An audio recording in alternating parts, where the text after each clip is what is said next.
does it change you? Like when you're reading the rejection comments, do you come across like really harsh rejection comments and you're like, oh, that's a bit harsh? And that when you respond to others, you tend to use a different way to.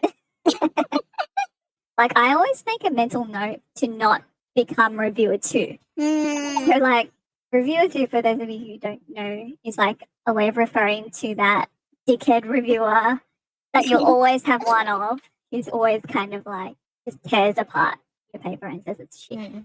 But I think I found to a certain extent I become like that when I'm reviewing someone else's stuff. Yeah. And I don't know if it's like a vicious cycle because I've felt it and like seen it every time.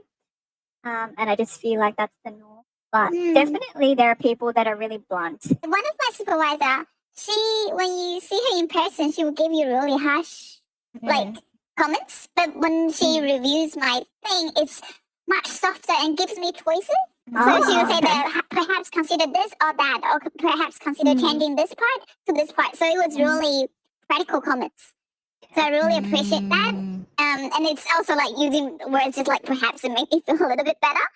Whereas I have other supervisor that seems really nice in person, but come down to reviewing, it's just a style, right? Like, and they will be like, do not do this. Just on that, I hate people who make comments that you don't know what to do with it. I always make the type of comments where I'm like, I think you've done this wrong or whatever. I think you should, and I'll give them the suggestion. I'll tell them exactly what I want.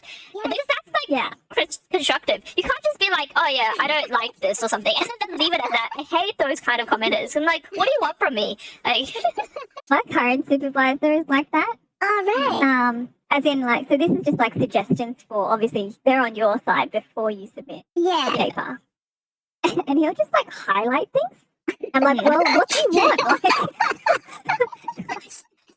what are you trying to say? Or he'll like literally highlight a word, and the comment will be a repetition of that word.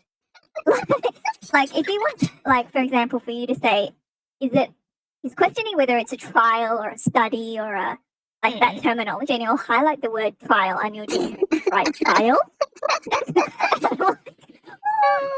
Ooh, such a bad communicator.